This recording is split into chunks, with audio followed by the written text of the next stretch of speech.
everybody, welcome to another episode of a pilot talking about her experience of how she got to the airlines. Pilot talk, right? If any of you follow Leslie Jordan on Instagram, you know what I'm talking about. Pilot talk. Maybe that'll be the name of it. I don't know. Anyway, today I'm going to try to make a somewhat quick-ish video on the certificates that you need in order to become an airline pilot, okay? I got this question a lot, and then I would ask people like, hey, have you done any research on like what certificates you need? And then they'd go, yes.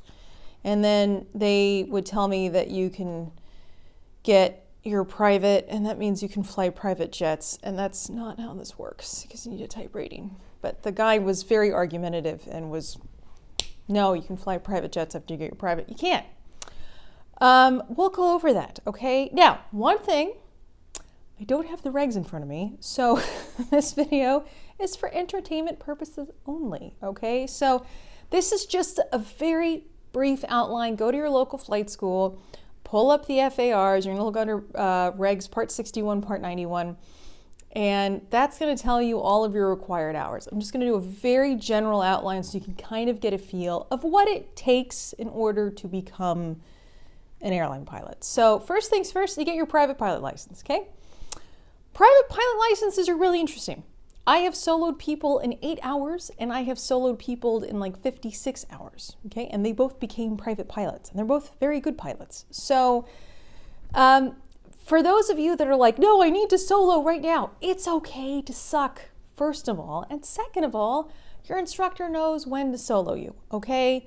So, you know, don't try to push them, don't try to rush them. We know when to solo you. We know when to do cross countries with you, which just means going to another airport that's 50 miles away or greater. So just, you know, give us some time. I'm just, you know, I'm just saying. And the guy that soloed in 8 hours, it took him another 6 months to get his certificate. The guy that soloed in 56 hours got his private pilot license 2 weeks later. So it takes time, okay? But don't beat yourself up over that. The national average to get your private pilot certificate is about 70 hours, 70 to 80 hours. So you have to think $200 an hour for an airplane, give or take 20, 30 bucks, right? Depending if you're going like Cherokee versus Cirrus, plus $100 for the instructor, right? So you're thinking about $279 to $329 an hour times 70. What is that? That's a pretty penny. You're gonna spend about 15 grand. I would say 10 if you're not in California. If you are in California, it's probably gonna be closer to 15 just because of how much more expensive everything is in California and New York. But you know, if you're out in Texas or something, the prices are gonna be much more reasonable. That's why I went to Colorado to go get my private on my little pennies on the hour flight attendant salary. So yeah, so anyway, that's your first thing. Your second certificate that you're going to get after that is instrument. Now, you have two options. You need 50 hours of cross-country PIC time, okay? PIC as in pilot in command. Your hours that you did cross-country solo for your private does not count towards your 50 hours, okay? A lot of people get that confused. They go, well, I've got 7 hours, so I just need 42. No. Because you weren't PIC. You were under the supervision of an instructor to go out and do a cross-country solo. So anyway, so you get your instrument rating, and your option is you can go out and do your 50 hours cross-country PIC time and then start your training, or you can do your training all together with the instructor. The 50 hours cross-country PIC, and that can also go into, that can kind of double over into your actual time towards your rating, okay? So for that, it's a hard certificate to get. You have to understand how every instrument in the airplane works. You're flying blind, so you got like a nice hood on top of your head, so you can't see anything. You're just flying like this. You can just see the six-pack on the bottom. It is a totally different certificate than anything that you're used to. And it takes people a long time. It took me a while to get it because you're kind of like memorizing freeways and highways in the sky, and then you're not memorizing, but you're basically flying those. And there's different ways to fly it. There's radials, there's Victor Airways, there's Victor Airways that include radials, there's GPS waypoints. It's a whole lot of stuff to do, and there's all kinds of different ways to fly it and to kind of like map out where you are in proximity to the airport. And essentially it's, hey, you're in the clouds from here to New York and you can land at JFK and you don't see anything until 50 feet before you touch down. That's instrument flying, and it's complicated and it's hard, and you become a really, really good pilot. So even if you're just doing this for sport and you just want to, go grab the $500 hamburger, right? Go to your local airport or something. Make sure, or just, I should say, consider getting an instrument rating, or at least flying a little bit of it, just so you can kind of get a good grasp of what you're dealing with, because you're out there sharing traffic with jets, and it's very fun and it's super exciting. But it's, again, a lot of hard work, but it does make you a very good pilot. It really finesses your abilities as a pilot. After that, it's time building phase. So some people have 150 hours by this point, some people have 200 hours at this point, but your next certificate is going to be a commercial certificate. Excuse me. So this is 250 hours is the minimum requirement to get your commercial. There's a couple more maneuvers that you have to do. There's maneuvers that you did for your private pilot check ride that are held to a higher standard for your commercial check ride, and a few new maneuvers thrown in there. Your check ride's going to be a lot about the legality of what it means to be a commercial pilot, along with typical what's Class C above 10,000 feet, right? So that's your commercial certificate. Now, here's where you can sort of branch off. I got my single engine commercial certificate, and then I got a multi-engine commercial certificate as an add-on. The captain that I was flying with today never got a single engine commercial. He just went and got his multi-engine commercial. So you can go two ways. Now, this helps you in the long run. Let's say you want to go fly caravans outside of, we'll just call it the Grand Canyon. Caravans are single engine, right? Maybe you want to go fly a single engine airplane that does little baby cargo shipments. Single engine commercial rating, big help, right? It's kind of hard but not impossible, because my captain did it. But it's kind of hard to get a multi-engine commercial job straight out the bat, because it's just, insurance is usually pretty high on that. If you have your single engine, you can go and do caravan tours over the Grand Canyon, or do, little shipments for a company like Ameriflight with your single engine. Some of these companies do also have a multi-engine option. And so sometimes if you're junior, they'll stick you on the single engine and then move you up to multi. Sometimes they'll just hire you right into the multi. But it's a nice backup to have in case you can't find a multi job straight out of having 250 hours in a commercial certificate. Because a lot of companies aren't just they're not gonna insure that. So get both. Again, not impossible, because my captain did it, but my captain also did this like 15 years ago. But, again, maybe get both as a fail-safe. Okay, after that, you've got your commercial single engine and you've got your commercial multi.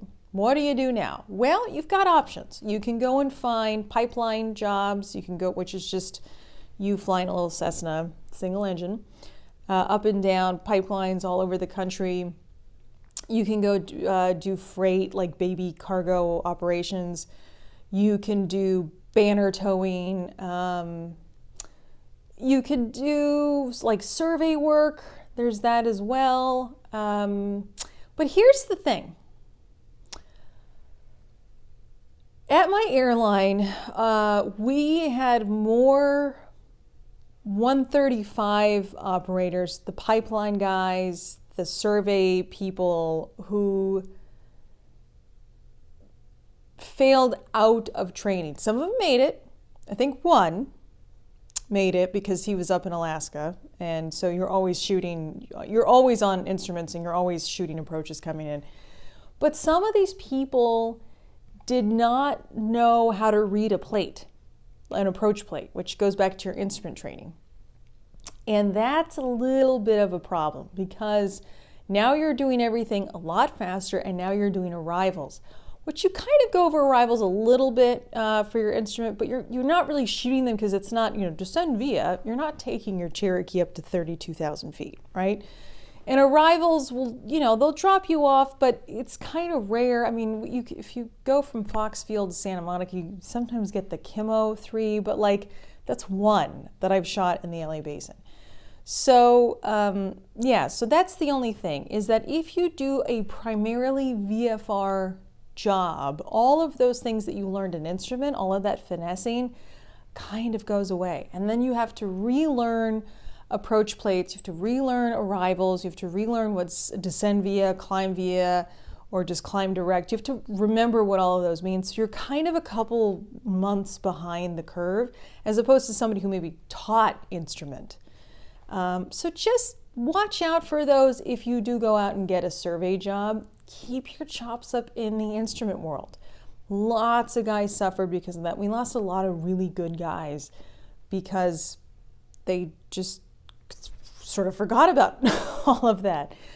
So that's your option number one. Option number two is to go get your instructor certificates. So I got my CFI and I got my CFII, which means I could teach instruments. So I could take somebody from the door and then get them their private, get them their instrument, and get them their commercial certificate. I did not get my multi-engine instructor rating because I had a multi-engine commercial certificate already. And I didn't know of a lot of schools in the LA Basin that had multi-engines for instructors to teach in. So for me, it was like, well, I could save $5,000. I've got the multi, I've got my time required. I don't really need to go and get my instructor certificate if there's like 2 planes in SoCal that are looking for or that need instructors. So I got my CFI and then I got my CFII. Okay, so my CFI ride was about a 6.5, 7 hour oral and then a 2 hour flying portion. And then my CFII, because it's an add-on, remember, was about half that length. Well, except for the flying portion. The flying portion was still like 1.7 or something like that.